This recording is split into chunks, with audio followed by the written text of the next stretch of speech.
সম্মানিত ভাইরা, ভাই বস, ভাই আপনি বসেন,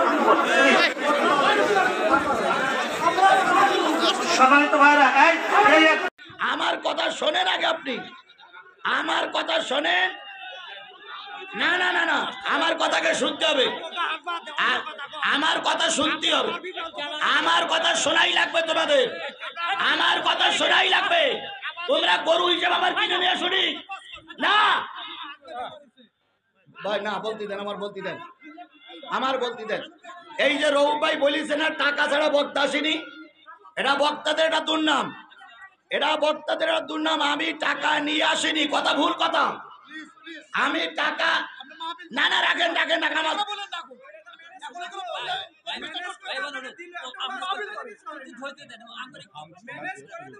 আমি তোমাকে মুরব্বী হিসেবে অনুরোধ করি, ওগুলো নাই বলবি, ওরা শান্ত হোক, কারো নাম ধরে না। এগুলো এগুলো কি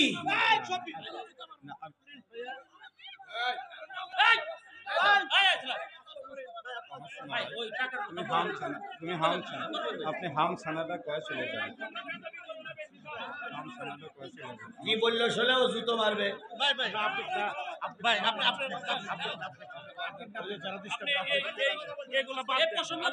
এইগুলো বাদ দেন মানে আপনারা এই নিয়ে আমাকে অপমান করতেছেন, এগুলো বাদ দেবো কি করে, বাদ দেবো আমি বলেন? পরিবেশটা বুঝতেছে আপনারা। আমি তো আমি টাকা নিয়ে আসিনি, এটা নয়, ওটা বলার দরকার নেই ভাই।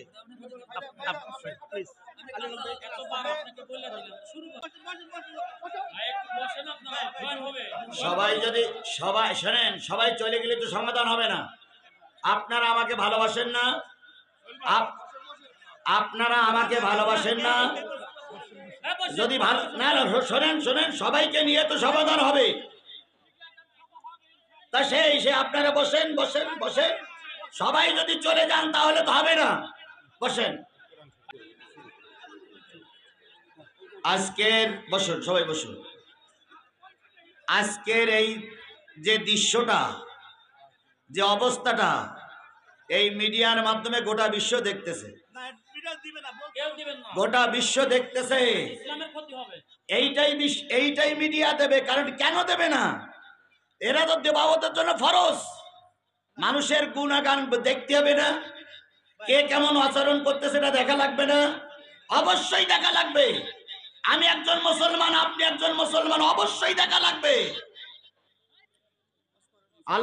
আল্লাহর হস্তে আল্লামা সাঈদীর সঙ্গে যারা বিয়াদবি করেছিল তারা টিকতে পারেনি, মামুনুল হকের সঙ্গে যারা বিয়াদবি করেছিল তারাও টিকতে পারেনি, আজারির সঙ্গে যারা বিয়াদবি করেছিল তাদের ভরাডুবি অবস্থা। যে যা করতেছো সাদা কাগজে লিখে রাখো, একটা মানুষকে বাড়ি এনে যা করলে এটা সাদা কাগজে লিখে রাখো, একালে না হলেও পরকালে বোঝা যাবে।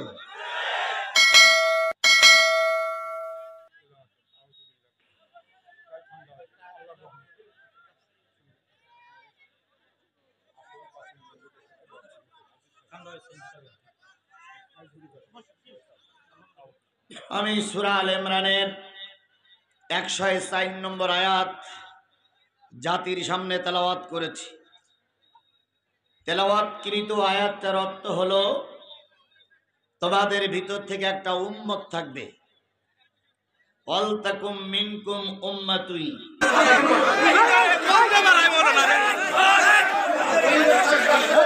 আলহামদুলিল্লাহ, আলহামদুলিল্লাহ,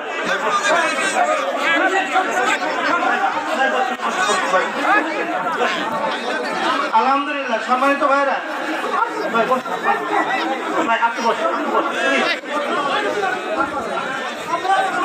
কমিটি আছে, আজ যারা শ্রোতা আছেন, আজ যারা অতিথি আছেন, আমার 2 মিনিট কথা শুনবেন, তারপর আলোচনা হবে। আমার আজকের মাহফিল হচ্ছে এখান থেকে 1 বছর আগে দাওয়াত নেওয়া, ঢাকার বিভাগের ভিতরে। যখন এই ছেলেরা মোত্তালেব, এটা টুপির ব্যবসা করে সিরাজগঞ্জ শহরে। এই ছেলেরা আমার কথাকে শোনো, আমার কথাকে শোনো, সবাইকে শুনতে হবে। নিশ্চয়ই এখানে কেউ গরু না, সবাই মানুষ, প্রত্যেকের বিবেক আছে, বিবেক আছে না? যারা হুমকি দিচ্ছে রাত পর্যন্ত থাকতে, ওদের বিবেক নাই? ওরা মানুষ না? আমরা ওয়াজ করতেছি, আমরা মানুষ না? যে ছেলেগুলো এখানে মস্তানি দেখাচ্ছে যে হুজুরের এখানে বন্দি করে, ওরাও তো মানুষ। এদেরকে সবাইকে শোনার জন্য অনুরোধ করছে, আমার কথাগুলোকে শুনতে হবে। তারপরে ভুল ত্রুটি যেটা হয়, কম্প্রোমাইজ যেটা হয় সেটা হবে, আগে শুনতে হবে। সেটা হলো আমার এই মাহফিলটা নেওয়ার পক্ষপাতে আমি না। সে মোতালেব কই আছে? আরেকটা ছেলে, যে ছেলেটা এখানে ডেকে নিয়ে আসলাম আপনাদের সামনে, এই দুইটা ছেলে থেকে মূলত মাহফিলের দাওয়াত নেই। এই যে রৌফ ভাই বলতেছেন, রৌফ ভাই এই পর্যন্ত কোনোদিন আমার সামনে আসেনি, কথাও বলিনি। এক। ২ নম্বর কথা হচ্ছে, আমার দাওয়াত নেওয়া হলো জোহরের পরের থেকে আসর ওয়াক্ত পর্যন্ত। সেই হিসাবে পোস্টারও ছাপানো, মাওলানা আজিজুল ইসলাম জিহাদি বাদ জোহর হইতে শুরু। এটা কিন্তু এখানে তাই লেখা আছে, কি হইতে শুরু বলেন? এখানে বাদ জোহর হইতে শুরু। তাহলে আমার কথায় আর পোস্টারের কথায় মিল আছে? বলেন মিল আছে কিনা? আমি দাওয়াত নিছি জোহরের পরের থেকে কোন পর্যন্ত? আসর ওয়াক্ত পর্যন্ত। এরপরে পোস্টারও করা তাই। এবার রৌফ ভাই যে এসে বলে গেলেন টাকা ছাড়া বক্তা আসেনি, সম্পূর্ণ মিথ্যা কথা। টাকা ওই যে ছেলেরা টাকা নেছে, এই রৌফ ভাই আপনি আগে আমার কথা শোনেন, আমার কথা শোনেন, আগে আমার কথা শোনেন। পড়ো, তোমার প্রভুর নামে যিনি জমাট বাঁধা রক্ত থেকে তোমাকে পৃথিবীতে পাঠিয়েছেন, সেই রবের নামে পড়ো, রবের নামে পড়ো। এবার বলুন তো, সহি করে পড়বেন না ভুল পড়বেন? কিভাবে পড়বেন? আল্লাহ কোরআনে বললেন, ওয়ারাতিলিল কুরআনা তারতিলা, তাসবিদের সহিত সহি করে আমাকে পড়ো। তাহলে যত লোক শুনতে আইছেন, যত লোকের আওয়াজ দিছেন, প্রত্যেকটা লোকের কাছে কোরআনের দাবি কি বলেন তো? পড়তে হবে, শুদ্ধ করে পড়তে হবে। শুদ্ধ করে যদি পড়েন, কোরআনের দাবি আপনার 1 নম্বর আদায় হয়ে যাবে। সুতরাং আজকের এই মাহফিলের সবার কাছে দাবি হলো সহি করে কোরআন তেলাওয়াত করা লাগবে, 1 নম্বর। 2 নম্বর, আমাকে বুঝে বুঝে পড়ো। কে বলছে? কোরআন বলতেছে আমাকে বুঝে বুঝে পড়ো। বলুন তো, এমনি পড়া আর বুঝে পড়া কি এক জিনিস? আরো জোরে বলেন, এমনি পড়া আর বুঝে পড়া কি এক জিনিস? যারা বুঝে বুঝে পড়ে, একদিন তারা সমাজের ভালো একজন আলেম হয়ে যায়। যারা কোরআন বুঝে বুঝে পড়ে, তারা একদিন কি হয়ে যায়? আলেম হয়ে যায়, বক্তা হয়ে যায়। বাংলাদেশ জামাত ইসলামীর সম্মানিত কেন্দ্রীয় আমির নাম কি বলেন? নাম কি? উনি কি মাদ্রাসায় পড়ালো না মেডিকেলে পড়ালো? মেডিকেলে পড়া মানুষ আবার আমিরে জামাত হবে কেন? কি এরকম প্রশ্ন করা মৌলবী আমাদের সমাজে আছে না নাই? এই কথা বলেন, আছে না নাই? যে মেডিকেল পড়া মানুষ, উনি পেট কাটবে, উনি মানুষের ভুঁড়ি কাটবে, উনি অপারেশন করবে, উনি আবার জামাতের আমিরের দায়িত্ব পালন করবে কেন? এরকম প্রশ্ন করা মৌলবী আমাদের সমাজে আছে না নাই? কেন তিনি সেখানে গেলেন? আবার উল্টো বুঝেন না, হয়তো কিছু লোক বিপক্ষের লোক থাকতে পারে, তারা হয়তো মনে করছে যে হুজুর বোধহয় জামাতের পাবলিসিটি করার জন্য আসছে না। আমি শুধু বুঝানোর জন্য বলছি, যেটা সত্য কথা সেইটা বোঝার জন্য চেষ্টা করুন। উনি ওই পর্যন্ত সর্বোচ্চ শিখরে এই জন্য পড়ে চলে গেছেন যে উনি প্রতিদিন আল্লাহর কোরআন আর রাসূলের হাদিস বুঝে বুঝে পড়েছে।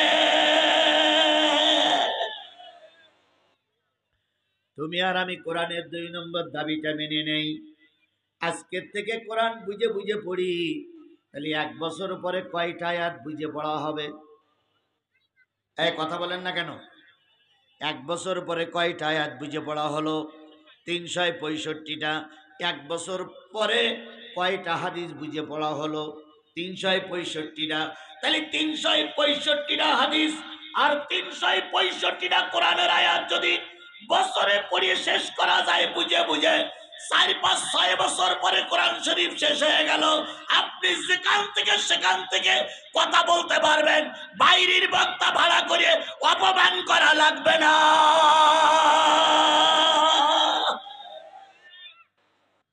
তোমরা বক্তা হও, বাইরের বক্তা দাওয়াত করার কি দরকার? এতই যখন গুন্ডামি করতে পারো তা নিজেরা বক্তা হতে পারো না? এতই যখন গায়ের শক্তি আছে তা পরে বাইরের বক্তায় অপমান করো, নিজেরা বক্তা হতে পারো না? আমরা কি গোটা দেশে মাইকিং করে বেড়াচ্ছি জামাতে দাওয়াত করো, দাওয়াত করো, দাওয়াত করো?